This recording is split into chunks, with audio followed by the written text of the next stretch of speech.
المعصومين المنتخبين المظلومين، لا سيما ابن عمه غالب على كل غالب مولانا علي بن أبي طالب، وعلى صاحب الدعوة النبوية والصولة الحيدرية والإسمة الفاطمية والعلم الحسنية والشجاعة الحسينية والعبادة السجادية والمعاصر البحرية والآثار الجعفرية والعلوم الكرامية والهجج الرضوية والجود الرقبية والنقاوة النقبية والهيبة الأسكرية والغيبة الإلهية صاحب الأسر والزمان إمام الإنس والجان الحجة القائم المنتظر المهدي ولعنة الله على أعدائهم أجمعين من يوم زلفهم إلى انقطاع يوم الدين وبعد يوم الدين. أما بعد، فقد قال أبو عبد الله الحسين عليه الصلاة والسلام في وصيته: إنما خرجت لطلب الإصلاح في أمة جدي، أريد أن أمر بالمعروف وأنهى عن المنكر وأسير بسيرة جدي وأبي علي بن أبي طالب صلوات محمد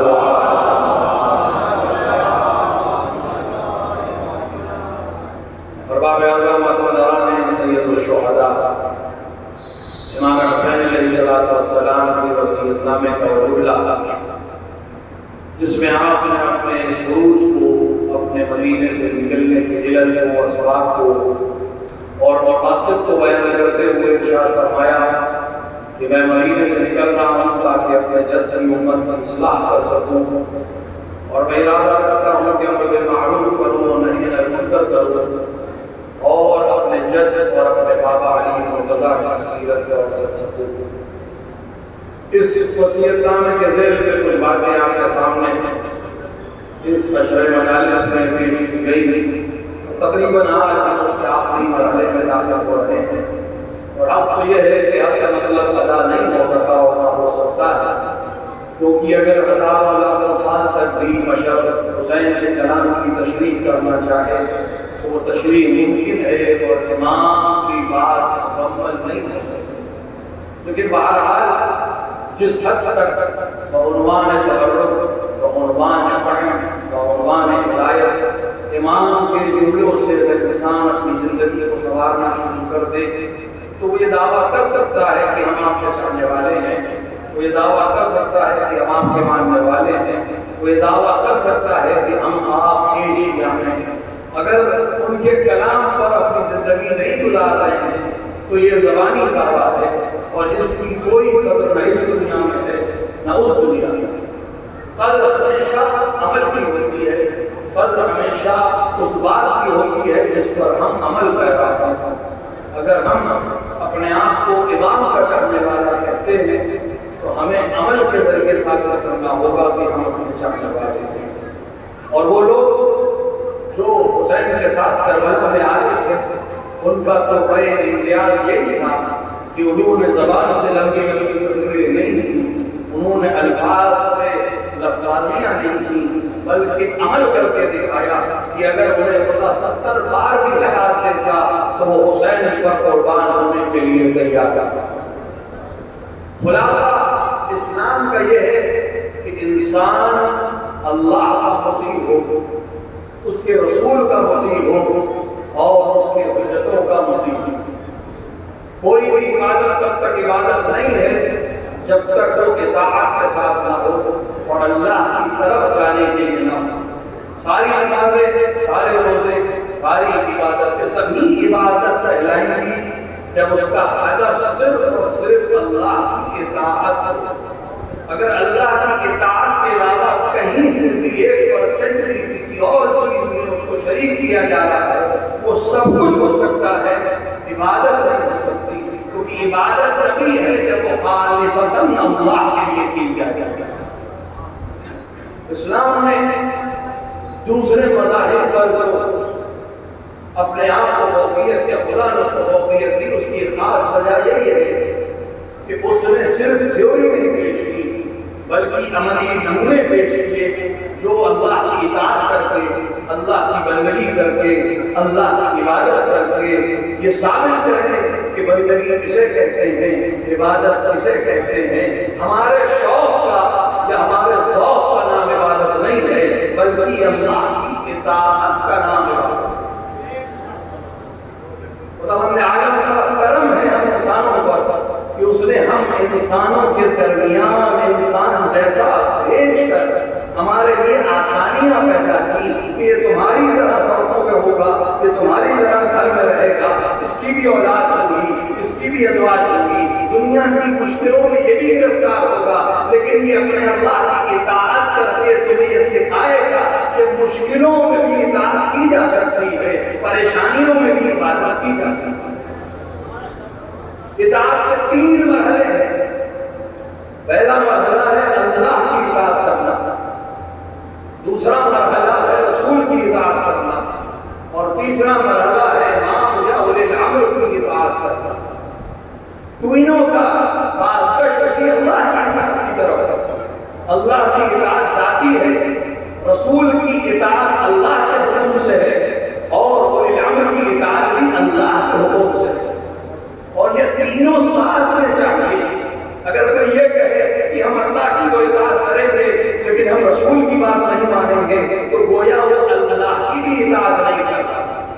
اگر کوئی یہ کہے کہ میں اللہ کی اطاعت کروں گا، رسول کی بات نہیں مانوں گا، لیکن رسول کے بنائے حجتوں کی بات نہیں مانوں گا، تو نہ وہ اللہ کی اطاعت کر رہا ہے نہ وہ رسول کی اطاعت کر رہا ہے۔ اطاعت تب ہے جب تینوں کی اطاعت کی جائے، اطاعت تب ہے جو کچھ اس نے کہا ہے اسے تسلیم کر لیا۔ یہ ایسے ہی ہے کہ کوئی کہے کہ میں نماز تو پڑھ لوں گا لیکن میں روزہ نہیں رکھ سکتا، میں زکات جتنی مانگ لیجیے پیسہ زیادہ کہیے دے دوں گا لیکن میں بھوکا نہیں رہ سکتا، میں صبح کی نماز کے لیے نہیں رک سکتا۔ نہیں، اس طرح آپ کے شوق اور آپ کے ذوق کو عبادت نہیں کہا جاتا۔ عبادت وہ ہے جو اللہ کی اطاعت ہو۔ وہ کہے نماز پڑھو تو نماز پڑھنی ہے، وہ کہے روزہ رکھو تو روزہ رکھنا ہے، جب وہ کہے روزہ قصر کرو تو روزہ قصر کرنا ہی عبادت کرنا۔ کوئی آگے بڑھ کر کہے کہ صاحب نہیں ہم تو روزہ رکھ سکتے ہیں، ہم ظہر کی سفر میں بھی 4 رکعت پڑھ سکتے ہیں، ہمارے لیے آسانی نہیں۔ آپ کی آسانی کا نام عبادت نہیں ہے، آپ کے شوق کا نام عبادت نہیں ہے، آپ کے پسند کا نام عبادت نہیں ہے۔ عبادت اللہ کے سامنے سر تسلیم خم کر دینے کا نام ہے۔ اگر حضور میں روزہ عبادت ہے تو سفر میں روزہ نہ رکھنا بھی عبادت ہے۔ عبادت میرے ذوق کا نام نہیں ہے، عبادت میرے شوق کا نام نہیں ہے۔ عبادت تبھی ہے جب اس کے حکم کے آگے سر تسلیم خم ہو جائے۔ عبادت اور عادت میں فرق ہوتا ہے۔ عادت الگ چیز ہے، عبادت الگ چیز ہے، اور کسی کو حق نہیں تھا اور کوئی واضح بھی نہیں کر پاتا کہ عبادت اور عادت کا فرق کیا ہوتا ہے۔ اگر اللہ کا وہ سب سے بڑا بندہ عبادت کی وضاح کو واضح نہ کرتا کہ ہر حال میں اللہ کا بندہ، میں نے عرض کیا تھا کہ اگر ذات علی نہ ہوتی تو ہم بندگی سمجھ نہیں سکتے، مقام رب کیا ہے ہم سمجھ ہی نہیں سکتے تھے، خالق کسے کہتے ہیں ہم جان ہی نہیں سکتے تھے، بندگی کسے کہتے ہیں ہم سمجھ ہی نہیں سکتے تھے۔ اگر ذات علی نہ ہوتی تو اطاعت رسول کسے کہتے ہیں ہم سمجھ ہی نہیں سکتے تھے، اطاعت رسول کا طریقہ کیا ہے ہم سمجھ ہی نہیں سکتے تھے، احترام رسول کسے کہتے ہیں ہم کبھی جان ہی نہیں سکتے تھے، مقام و منزلت رسول کیا ہے ہم پہچان ہی نہیں سکتے تھے، ادب رسول کیا ہے ہم جان ہی نہیں سکتے تھے۔ اگر علی نہ ہوتے تو خلاصہ یہ ہے نہ ہم بندگی سمجھ سکتے تھے نہ رسول کی اطاعت سمجھ سکتے تھے۔ لہذا علی نے بندگی کر کے دکھایا۔ وہ انسان جو ایک رات میں 1000 رکعت نمازیں پڑھتا تھا، وہ عادت کی بنا پر نہیں پڑھتا تھا، عبادت وہ عبادت سمجھ کے کرتا تھا۔ اگر اس کو ایک دم سے حکم دے دیا جائے کہ آج کی رات سونا ہے، وہ جو 1000 رکعت پڑھنے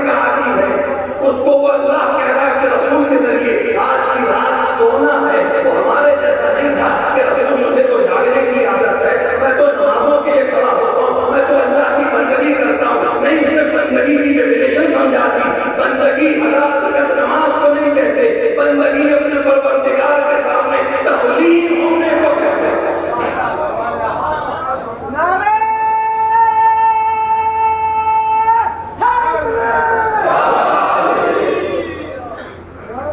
ہم ہر دن کیا کرتے ہیں؟ کتنا ہی نیک عمل کیوں نہ ہو، کتنا ہی عظیم عمل کیوں نہ ہو دنیا کی نظر میں، وہ تبھی قابل قدر ہے جب ہم اللہ کے حکم کے سامنے سر تسلیم ہم کرتے ہیں۔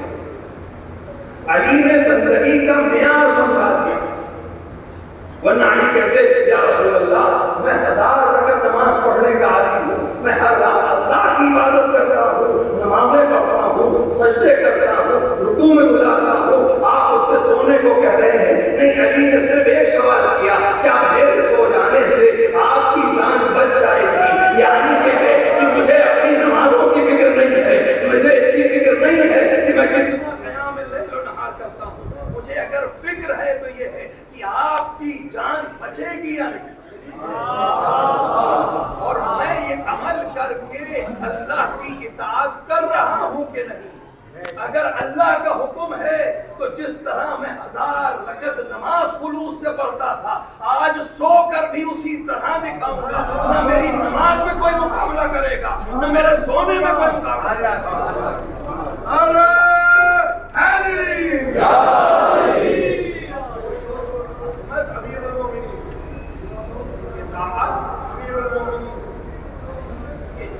اگر اللہ کی مرضی یہ ہے کہ میں سو جاؤں تو میں ایسے سوؤں گا کہ دنیا اس سونے کو یاد رکھے، اور یہی فرق ہے علی میں اور دوسروں میں۔ نہ ہماری نماز سے کسی کو کوئی فرق پڑتا ہے، نہ ہمارے سونے اور جاگنے سے کسی کو فرق پڑتا ہے، لیکن علی اس ذات کا نام ہے جو نماز پڑھ کے بھی اللہ کی عظمت کو واضح کرتا ہے، اور جو سو کر بھی اللہ کی عظمت کو واضح کرتا ہے۔ ہماری اور اس کی عبادت میں فرق یہی ہے، ہم سب سجدہ نہ کریں اس کو کوئی فرق نہیں پڑے گا، لیکن علی اگر سجدہ نہ پڑھے تو مخلوق میں اشتباہ ہو سکتا ہے۔ اللہ کا سجدہ کر کے اللہ کی توحید بچانے والے کا نام علی۔ اللہ کی عظمت کو بیان کرنے کے لیے علی نے سجدے میں سر رکھا۔ ایک رات کی نیند علی کے لیے ضروری تھی، ورنہ بھٹکنے والے انسان علی کے جاگنے سے بھی بھٹک جاتے۔ کہ وہ اللہ کی شان یہ ہے کہ اس کو اونگ بھی نہیں آتی۔ اگر کوئی انسان شیطان آ کے بھٹکانے لگتا تو ہزاروں جس طرح بھٹک گئے۔ شاید علی کا نہ سونا بھی بھٹکنے والوں کو مدد کرتا، لیکن علی ہادی ہے، ولو صحیح ایک رات کے لیے صحیح میں سو کر مخلوق کو بھی بچا لوں گا، خالق کو بھی بچا لوں گا، بندگی کو بھی بچا لوں گا۔ ایسی نیند کہ پھر کبھی نہ آئے۔ بندگی، اطاعت کس طرح سونا، انسان کو یہی فرق بتایا ہے۔ دیکھیں اگر عبادت عادت ہو، اور علی اعظم باللہ عادتاً عبادت کرتے تھے، وہ رات سو نہیں پاتے۔ کس چیز نے علی کو سلا دیا؟ تو انسان، ہر انسان کا ایک ٹائم ٹیبل ہے، ہیومن باڈی بنی ہے اس لیے اس چیز کی آبادی ہو جائے۔ جو رات میں جاگنے کا عادی ہے اس سے آپ کے سو جائے، نہیں سو پائے۔ جو دن میں کام کرنے کا عادی ہے، دن بھر دوڑنے کا، اس کی جلدی دن میں نیند نہیں آئے۔ انسان جس طرح کی عادت بنا لے اس کو اگر بدلنا چاہے تو اسے کئی وقت لگے گا، ایک رات کی بات نہیں ہے۔ بعض روایات میں کم سے کم 40 دن لگتے ہیں ایک عادت کو بدلنے میں۔ یہاں 40 دن کی بات نہیں ہے، رسول کہہ رہے ہیں آج سونا ہے۔ تو علی کا عمل بتا رہا ہے، اگر میں عادت کی بنا پر عبادت کر رہا ہوتا تو میں کروٹیں بدلتا رہتا، سو نہیں پاتا، لیکن علی کا سونا بتا رہا ہے کل بھی عبادت کر رہا تھا، آج بھی عبادت کر رہا تھا۔ میں اللہ کے حکم پر مانوں، جیسا وہ کہے ویسا کروں۔ تو اللہ کی اطاعت کسے کہتے ہیں؟ علی نے سمجھایا۔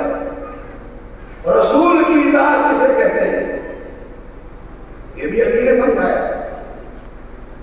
جس کو اذن جہاد دیا جا چکا ہے، جو تلوار کا دھن ہے، جو کسی سے نہیں ڈرتا، جو مرحب اور منتر کو اپنے سامنے کچھ نہیں سمجھتا، جو یہ کہہ رہا ہے کہ اگر پورا عرب بھی میرے مقابلے میں آ جائے تو مجھے حق سے نہیں ہٹا سکتا۔ اور یہ صرف کہا نہیں علی نے، کر کے دکھایا۔ آپ سنتے ہیں علماء لاٹری سے جنگ صفین میں امیر المومنین اکثر لباس بدل کے جاتے تھے، اکثر چہرے پہ نقاب ڈال کے جاتے تھے، کیونکہ لوگ علی کے سامنے جنگ کرنے کو تیار نہیں تھے۔ ایک شامی پہلوان آیا، اس نے مبارز طلب کیا، کوئی ہے جو میرے مقابلے میں آیا؟ علی عباس بن حارث بن عبد المطلب کا لباس پہن کے گئے، جنگ ہوئی، کچھ راروں کا رد و بدل ہوا، اور پھر علی نے اپنی وہ خاص ضرب لگائی کہ سر سے لے کر پیر تک دو نیم کر دیا۔ دور سے وہ حاکم شام اس منظر کو دیکھ رہا، ایک بار اٹھ کے بیٹھ گیا، یہ علی کے لشکر میں کون آیا؟ ابھی تک تم علی سے پریشان تھے، محمد حنفیہ سے پریشان تھے، حسن سے پریشان تھے، حسین سے پریشان تھے، اب یہ ایک اور کون آیا؟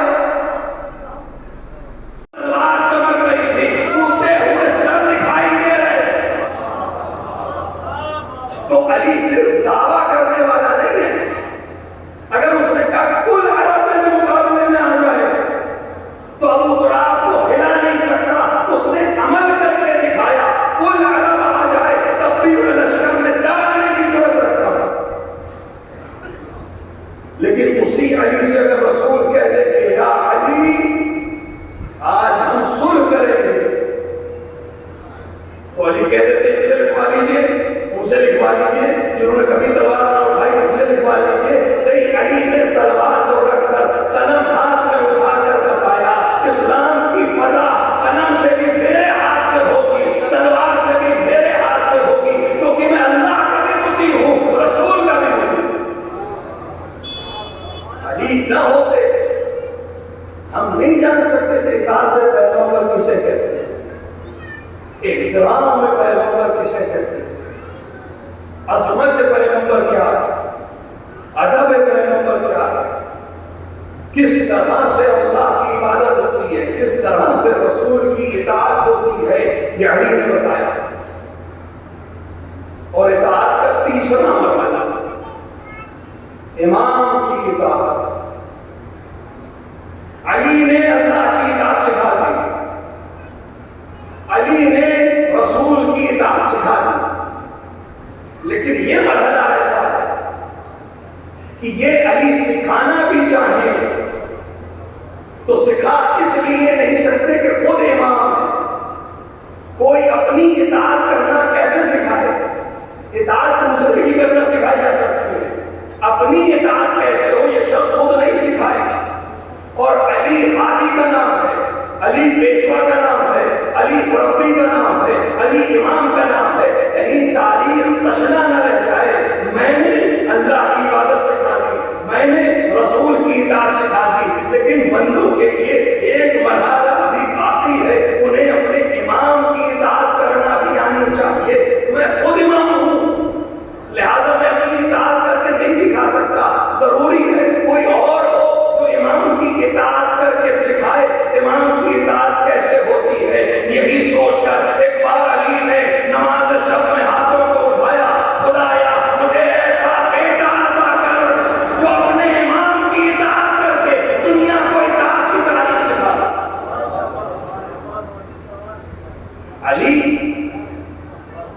علی شجاعت کے لیے عباس کو نہیں بلا رہے تھے، بے شک علی کی شجاعت کے بھی نمائندے عباس، علی کے حسن کے نمائندے بھی عباس، علی کی بہادری کے نمائندے بھی عباس، علی کے وارث ہیں اپنے بندے عباس۔ لیکن دعا کا جملہ کچھ اور کہہ رہا ہے،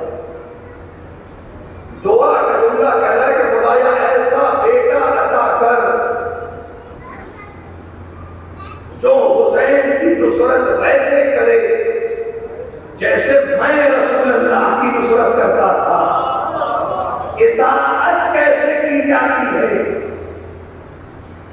بھائی انسان بیٹے کی دعا کب کرتا ہے؟ جب اس کے بعد بیٹا نہ ہو. جس کے پاس حسن جیسے بیٹے، جس کے پاس حسین جیسا بیٹا ہو، اسے بیٹے کی دعا کیوں کرنی ہے؟ کیونکہ حسن اور حسین میں بھی مسئلہ یہی ہے. حسن بھی امام ہے، حسین بھی امام. امام کی اطاعت کیسے ہونی ہے یہ سکھانا ہے. حسن کیسے اطاعت کر کے دکھائیں گے، حسین کیسے اطاعت کر کے دکھائیں گے. خود بھی امام ہے. کوئی ایسا چاہیے جو خود امام نہ ہو لیکن امام کی اطاعت ایسے کرے کہ پوری دنیا سیکھ جائے. اطاعت کسے کہتے ہیں؟ تربیت کی علی ہے، دعا کی علی ہے. کتنی عظیم چیز ہے، کتنا عظیم مقام. آپ تصور کریں دعا میں 3 حصے. ایک وہ شخص جو دعا مانگ رہا ہے، ایک وہ دعا جو مانگی جا رہی ہے، ایک وہ جس سے دعا مانگی جا رہی ہے. دعا مطلب پکارنا، کوئی کسی کو بھی پکار سکتا ہے. دعا کے 3 مرحلے. کون پکار رہا ہے، کس کو پکار رہا ہے اور کیا مانگ رہا ہے. آپ مرحلہ دیکھیں کتنا عظیم ہے. پکارنے والا بھی علی ہے، جس کو پکار رہا ہے وہ علی الاعلیٰ ہے. جو مقصد ہے اس سے اعلیٰ کوئی مقصد نہیں ہے. جب پکارنے والا بھی علی ہے، جس کو پکارا جا رہا ہے وہ بھی علی ہے، مقصد بھی بہت علی ہے. تو جواب عباس کے علاوہ کوئی ہو بھی نہیں سکتا.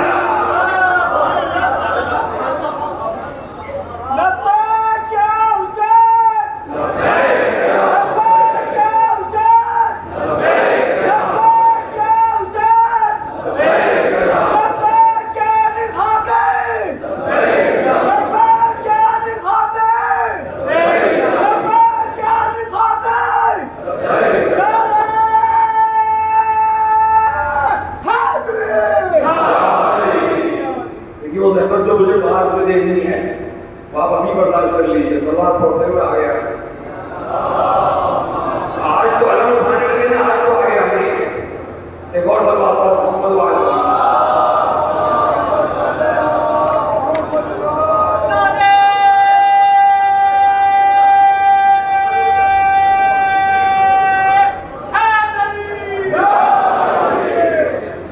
ایک اور سلوات پڑھو محمد والے.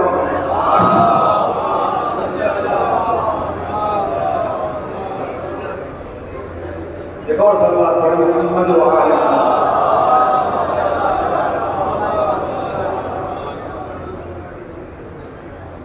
علی دعا کر رہے ہیں، علی الاعلیٰ سے دعا کر رہے ہیں، حسین کے لیے دعا کر رہے ہیں.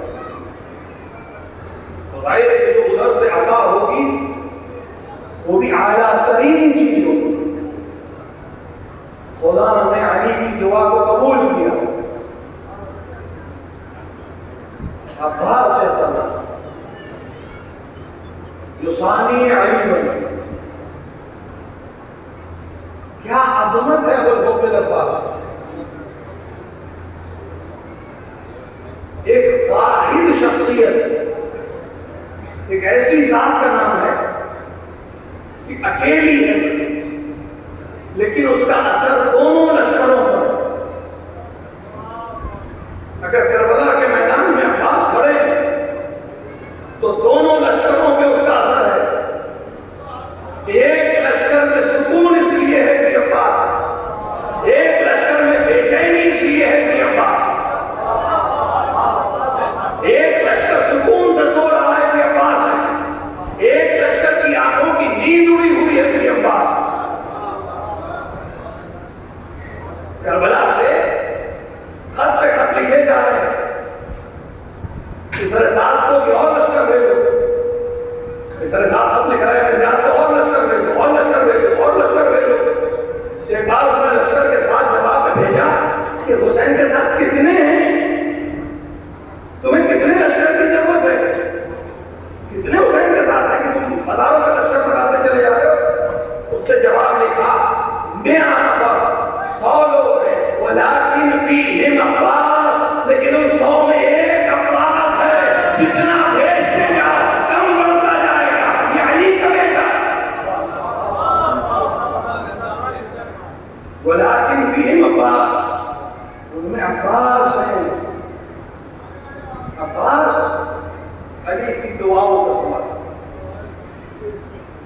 جیسے علی نے جنگ کرنا سکھایا،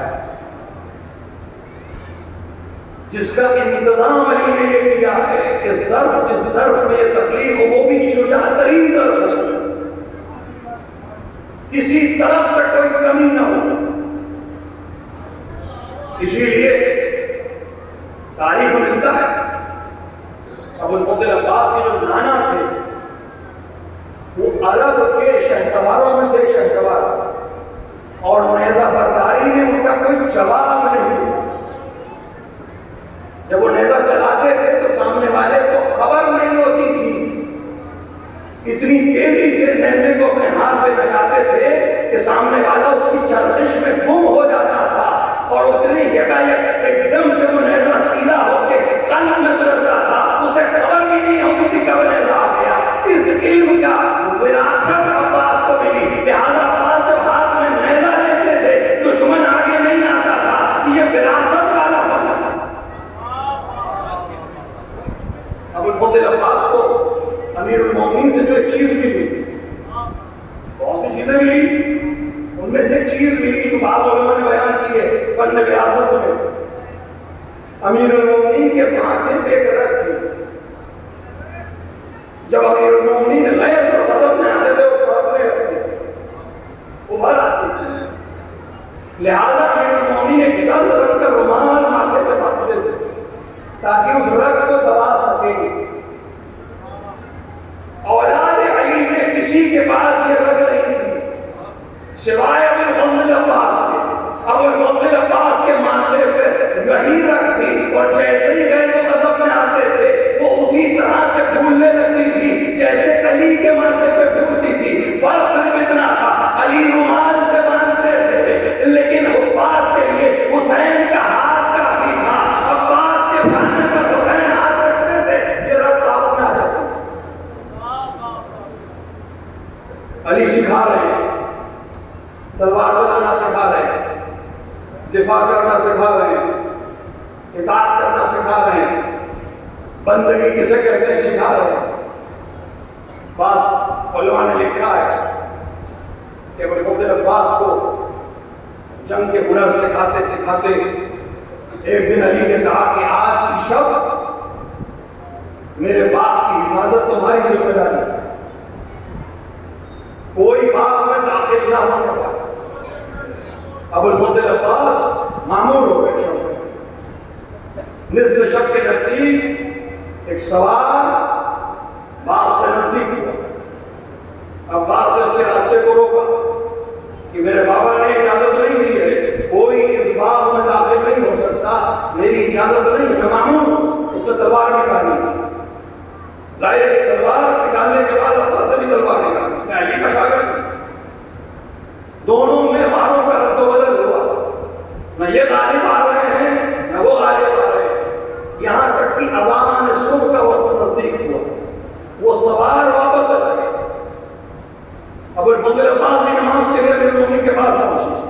نماز کے بعد علی نے پوچھا شب کیسی گزری، رات کیسی گزری؟ کہے بابا جان رات بہت سکون سے گزری، بس ایک مرحلہ یہ ہوا ایک شخص آیا، اس نے باغ میں داخل ہونے کی کوشش کی، میں نے راستہ روکا، اس نے تلوار کھینچی، میں نے اپنا دفاع کیا اور باغ کی حفاظت کی۔ کہا کوئی اور بات؟ کہاں بابا ایک بات ہے جو میں آپ سے دریافت کرنا چاہتا ہوں۔ کہا بتاؤ باس کیا بات ہے جو دریافت کرنا چاہتے ہو؟ کہا بابا میں اس پر بھرپور وار کرتا تھا، میں اس پر اپنی فن کا بہترین وار کرتا تھا، لیکن وہ بہت آسانی سے روک لیتا تھا، اور جب وہ وار کرتا تھا تو مجھے احساس ہوتا تھا یہ اپنی پوری طاقت نہیں لگا رہا ہے، یہ اپنے سارے ہنر نہیں دکھا رہا ہے۔ کیا کہنا بصیرت عباس کا کہ وہ وار دیکھ کے سمجھ رہا تھا کہ سامنے والا پوری طاقت نہیں لگا رہا ہے۔ علی نے ہاتھوں کو چوم کر کہا بیٹا وہ میں یہی تھا، میں اپنی طاقت سے روکتا تھا، تم وہ ہو جس نے علی کے وار کو روک کر بتا دیا کہ ابھی پوری طاقت ظاہر نہیں ہے۔ جس کو علی نے ایسی تربیت دی، جو جنگ کا ایسا نہیں تھا،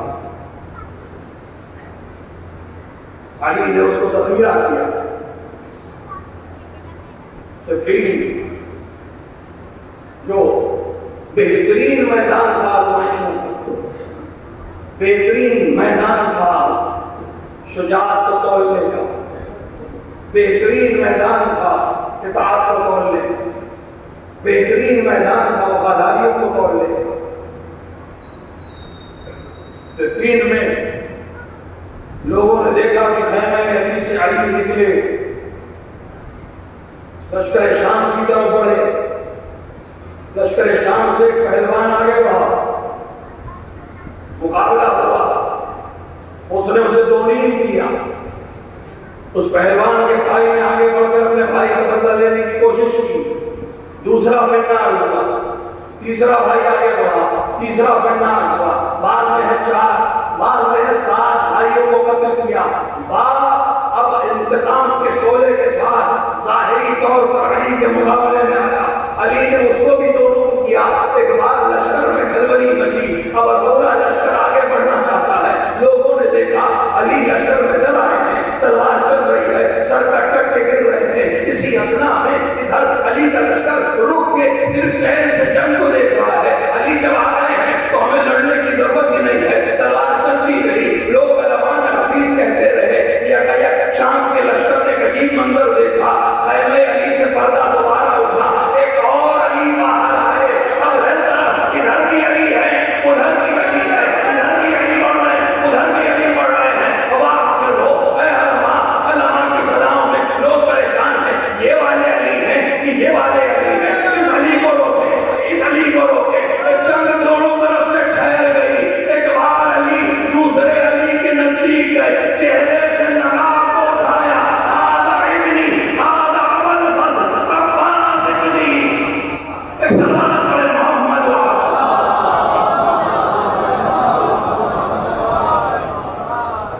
علی نے پہچانوا دیا کہ جیسے تم علی سمجھ رہے ہو یہ میرا ثانی، لیکن میں نے عرض کیا علی نے طاقت کی نمائندگی کے لیے عباس کو نہیں بھیجا، علی نے شجاعت کی نمائندگی کے لیے عباس کو نہیں بھیجا۔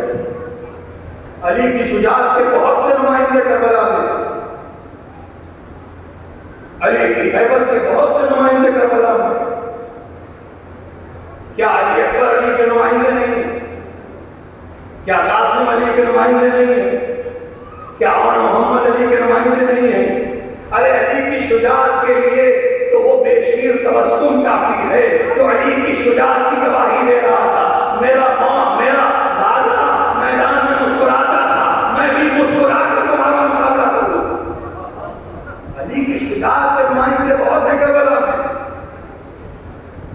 علی کو اطاعت کا نمائندہ چاہیے تھا جو مطیع ہو اپنے امام پر۔ اطاعت بہت بڑا مرحلہ ہے شجاعت کے مقابلے میں، بلکہ اصل شجاعت ہی اطاعت ہے۔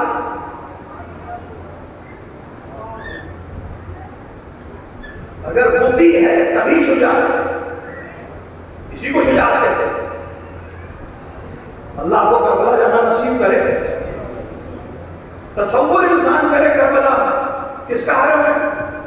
امام حسین کا حرم، خام سے آ جائے گا، امام معصوم پنجتن کی فرد، رسول کے نواسے، زہرا ولی کے بیٹے، اللہ کی حجت، جہاں اتنے امتیاز موجود ہو وہاں اس کی زری کے بالکل سامنے، اس کے گنبد کے بالکل سامنے ایک اور گنبد ہے، ایک اور بارگاہ ہے، ایک اور زری ہے، اور کمال یہ ہے کہ اس کو باب المراد کہا جائے، اس کو باب الحوائج کہا جائے۔ حسین کے ہوتے ہوئے یہ باب المراد ہے، حسین کے ہوتے ہوئے یہ باب الحوائج ہے۔ یہ مقام کیوں ملا ہے؟ یہ اللہ نے حسین کی اطاعت کی وجہ سے دیا ہے کہ حسین کی اطاعت کرو گے، حسین ہوں گے، باب المراد تم ہوگے، حسین ہوں گے، باب الحوائج تم ہوگے۔ عباس نے اپنے آپ کو فنا کر دیا فی ذات الحسین، ختم کر لیا حسین کے لیے خود کو، اور اللہ نے بھی اس قربانی کی لاج رکھی۔ آپ دیکھیں پوری دنیا میں آپ کہیں چلے گئے، حسین کے نام کا ہوتا ہے، امام باڑہ حسین کے نام کا ہوتا ہے، شہ نشین حسین کے لیے بنائی جاتی ہے، تازیہ حسین کے لیے بنایا جاتا ہے، لیکن دنیا کے کسی امام میں چلے جائیے، دنیا کے کسی حسینی میں چلے جائیے، دنیا کی کسی امام بارگاہ میں چلے جائیے، حسین کا نام باڑہ ہوگا، علم عباس کا لہجہ۔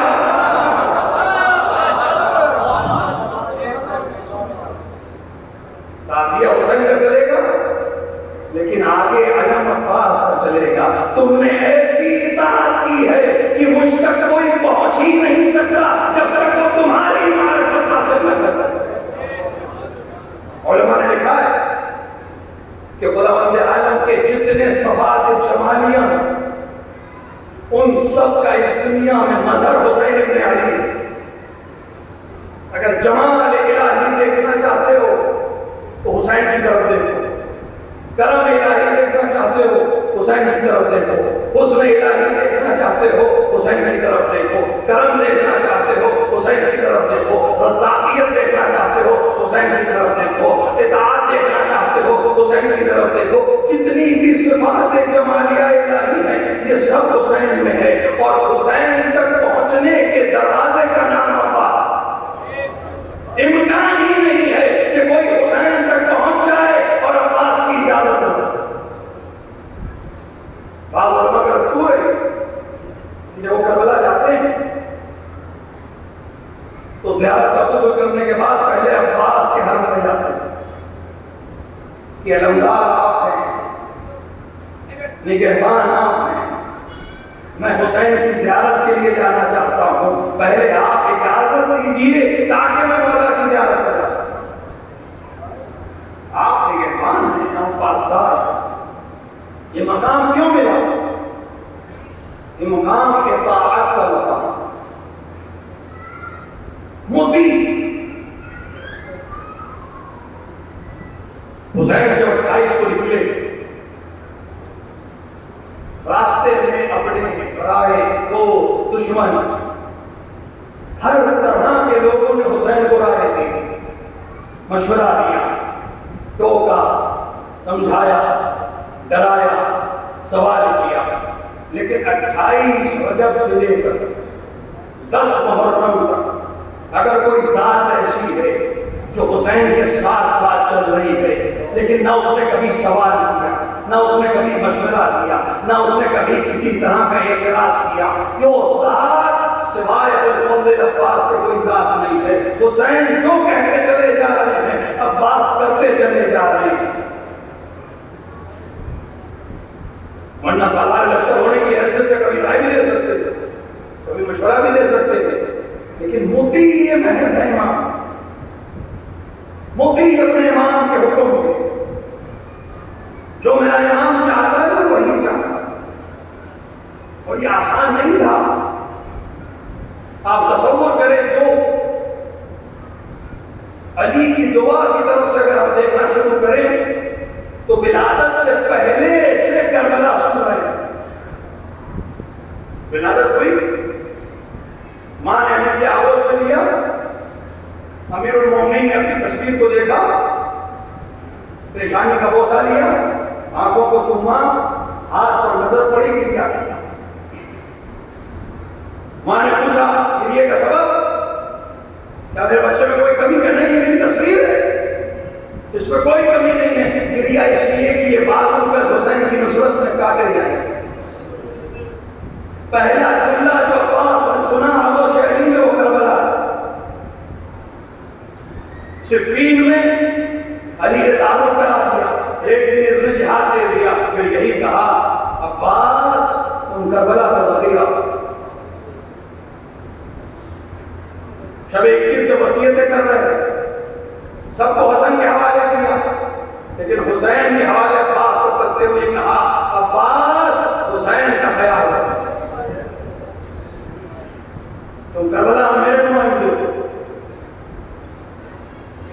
بھائی حسن اس دنیا سے گئے، جنازے پہ دین چلا، عباس کا ہاتھ قبضہ شمشیر تک گیا اور ایک مہربان ہاتھ آ کر رک گیا، عباس یہ مدینہ ہے کربلا۔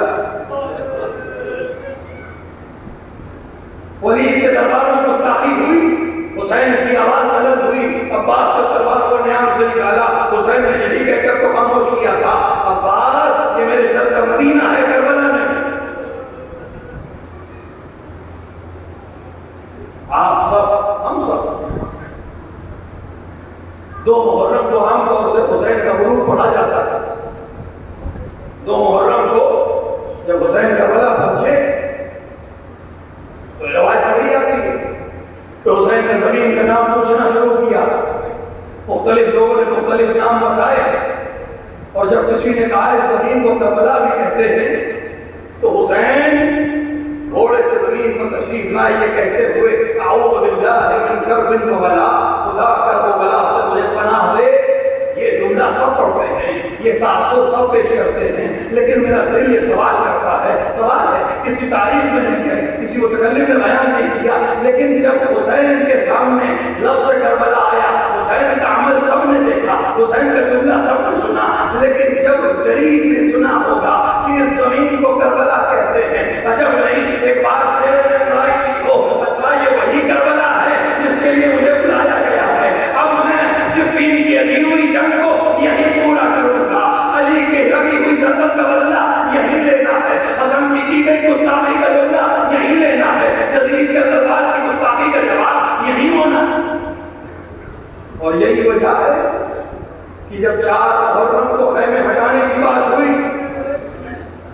اور ایک بار عباس کی تلوار نیام سے باہر نکلی اور ایک خط کھینچا گیا، کیا کہنا اس جری کی ہیبت کا جس کا خط کافی تھا لشکروں کو روکنے کے لیے، اب اس کے غصے کو روکنے کے لیے، اس جلال کو روکنے کے لیے حسین کہیں تو کیا کہیں، اب تک کربلا کا نام لیتے تھے، اب تو کربلا آ گئی، لیکن حسین کو یقین ہے میرا مفتی ہے۔ حسین نے صرف ایک جملہ کہا، بھیا میں پانی پر جنگ نہیں چاہتا، اور اطاعت دیکھیے ابھی فضل عباس کی، عباس کسی سے بھی کہہ دیتے جاؤ خیمے ہٹا لو، نہیں عباس خود گئے، تناب خیمہ کھولنا شروع کی، میرے خط لکھا ہوا اپنی جگہ پر، امام کی اطاعت اپنی جگہ پر، جتنا بالا مقام ہے اتنا ہی اعلیٰ امتحان ہے۔ عباس کے امتحان ابھی ختم نہیں ہوئے، ابھی تو شروع ہوئے۔ 9 محرم عصر کا ہنگام، نقارے بجے فوجوں نے حرکت کرنا شروع کی، حسین نے سوال کیا کیا خبر ہے؟ آقا دشمن نے حملے کا اعلان کر دیا۔ آپ یقین جانیں اگر حسین عباس سے کہتے مقابلہ کرو یہ بہت آسان ہوتا، یہ بہت آسان تھا فضل عباس کے لیے کہ مقابلہ کرو، لیکن حسین امتحان اطاعت لے رہے ہیں، جاؤ ایک شب کی مہلت لے لو، عباس کا جانا بتا رہا ہے کہ میرے لیے غیرت کوئی چیز نہیں ہے، ہر چیز اطاعت ہے۔ 9 محرم کو ابو الفضل عباس کے تیور کی روایت، زہیر بن قیس گھوڑے کو لے کر عباس کے نزدیک آیا، کہا عباس تمہیں پتا ہے علی نے تمہارے لیے دعا کیوں کی تھی؟ یہ جملہ اتنا سنگین تھا، کہتے ہیں ابو الفضل عباس نے کہا رائلی سرا ٹوٹ گئی، رکابیں ٹوٹ گئی، اور فرمایا تشجعونی یا زہیر، مجھے داد میرا دیتے ہو، جاؤ حمزہ سے اجازت دلوا دو، سورج کے ڈوبنے سے پہلے اگر میں جنگ تمام نہ کر دوں تو میرا نام عباس ہے۔ یہ عباس، یہ 9 محرم کے ابو الفضل عباس، شب عاشور عباس کی کیا ہے؟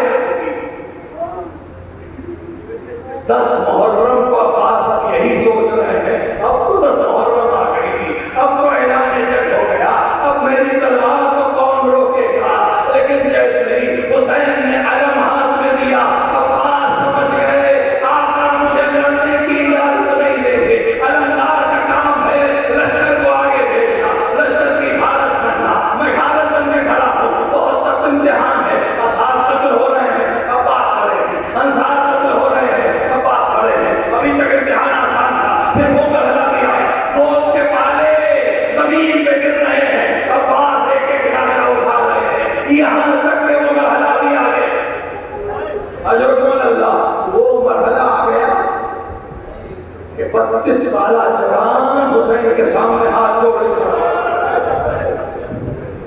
عباس نے کچھ نہیں کہا، آقا مجھے مرنے کی اجازت دے دے۔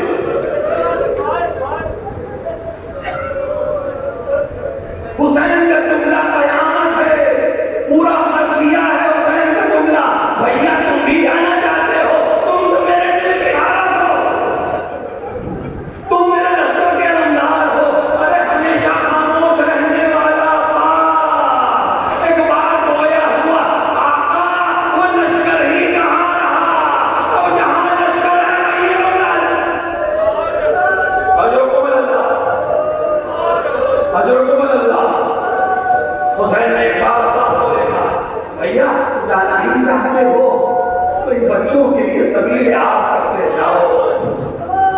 اللہ اللہ اللہ اللہ، عباس نے مشق منگوائی،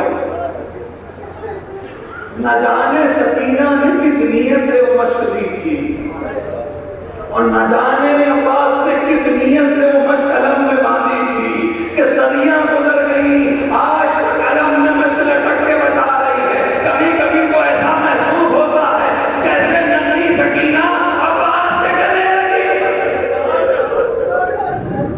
اجرکم اللہ، عباس آگے بڑھے، آگے بڑھنا شروع کیا۔